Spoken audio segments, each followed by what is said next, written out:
CM Revanth రెడ్డికి మాజీ మంత్రి కేటీఆర్ సవాల్ విసిరారు. పార్టీ మారిన ఎమ్మెల్యేలతో రాజీనామా చేయించి ఉప ఎన్నికలకు సిద్ధం కావాలన్నారు. ఉప ఎన్నికలొస్తే బీఆర్ఎస్ సత్తా ఏంటో కాంగ్రెస్ కి చూపిస్తామన్నారు. గద్వాల గర్జన సభలో కాంగ్రెస్ ప్రభుత్వంపై కేటీఆర్ తీవ్ర స్థాయిలో మండిపడ్డారు. అధికారంలోకొచ్చి 22 నెలలు గడుస్తున్నా ఇచ్చిన హామీల్లో ఒక్కటి కూడా అమలు చేయలేదన్నారు.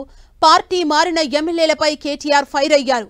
కాంగ్రెస్ లో చేరాల్సి వస్తే రైలు పట్టాలపై తల పెడతానన్న గద్వాల ఎమ్మెల్యే కృష్ణమోహన్ రెడ్డి ఇప్పుడు కాంగ్రెస్ పార్టీలో ఎలా చేరాడంటూ ప్రశ్నించారు.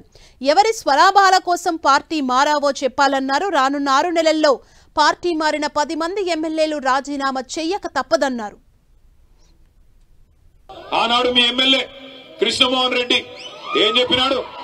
అన్నా కాంగ్రెస్ పార్టీలో నేనెందుకు చేరతా, నన్ను చేరమంటున్నారు, అవసరమైతే రైలు కింద తలబెట్టి చచ్చిపోతా, కానీ కాంగ్రెస్ లో చేరను అన్నాడు. చెప్పినాడా లేదా? అదే చౌరస్తా. ఏం చౌరస్తా అది? వైఎస్ఆర్ చౌరస్తానా? వైఎస్ఆర్ చౌరస్తాలో మీటింగ్ పెడితే ఇగో ప్రవీణ్ అన్న సాక్షి, నేను ఉంటి, వెంకటరామన్న ఉండే, అందరం ఉండే అన్నాడు. ఆయన రైలు కింద తలబెట్టి చచ్చిపోతా రైలు పట్టాల మీద, గాని కాంగ్రెస్ లో పోను అన్నాడు. ఇవాళ ఏమంటున్నాడు? అభివృద్ధి కోసం పార్టీలో పోయిందంట. ఏం అభివృద్ధి కోసం? ఎవరి అభివృద్ధి కోసం? నియోజకవర్గ అభివృద్ధి కోసమా? నీ సొంత అభివృద్ధి కోసం పోయినావా? దేనికోసం పోయినావు? ఏం అభివృద్ధి జరిగింది 22 నెలలలో? ఎవరు ఎన్ని ఎత్తుగడలేసినా, ఎన్ని రకాల చిలిపి ప్రయత్నాలు చేసినా, ఎన్ని సన్నాయి నొక్కులు నొక్కినా సుప్రీంకోర్టు యమా సీరియస్ గా ఉన్నది. ఈ 10 మంది ఖచ్చితంగా రాజీనామా చేయక తప్పదు, ఉప ఎన్నికలు రాక తప్పదు. రాబోయే 9 మాసాల్లో, 6 నుంచి 9 మాసాల్లో ఇదే గద్వాల తాలూకాలో తప్పకుండా తిరిగి ఉప ఎన్నిక రాబోతా ఉంది. బుద్ధి చెబుదామా పార్టీ మారిన ఎమ్మెల్యేకు? చెబుదామా? వెనకాల నుంచి గట్టిగా నిలబడాలి. చెప్దామా? బుద్ధి లేదా? మళ్ళా కేసీఆర్ గారు ముఖ్యమంత్రి కావాలన్నా అవుతా? కావాలా? యూరియా కూడా బుక్కుతున్నారు కాంగ్రెస్ వాళ్ళు, దొంగనాయాలు. యూరియా కూడా అమ్ముకుంటున్నారు బ్లాక్ మార్కెట్ లో.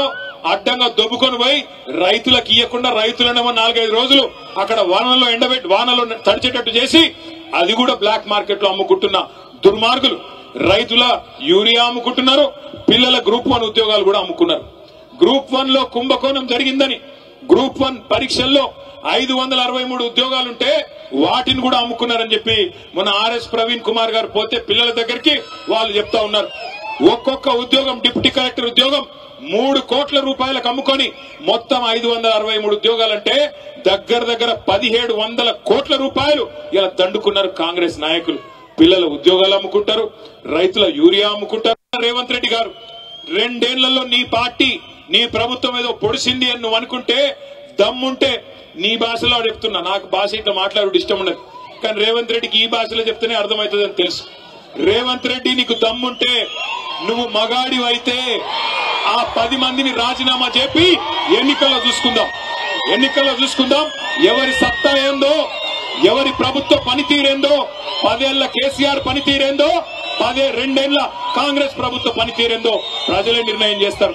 ఉమ్మడి మహబూబ్ నగర్ జిల్లాలో ఒకటే ఒక్క ఎమ్మెల్యే మా పార్టీ నుంచి నీ పార్టీలోకి వచ్చినాడు గద్వాలలో. ఇక్కడనే గద్వాల తేరు మైదానం నుంచి నేను సవాల్ చేస్తా ఉన్నా, రాజీనామా చేయి, ఎలక్షన్ కు రా, ఎవరేందో, ఎవరి సత్తా ఏందో గద్వాల తాలూకా ప్రజలు నిర్ణయిస్తారని చెప్తా ఉన్నా.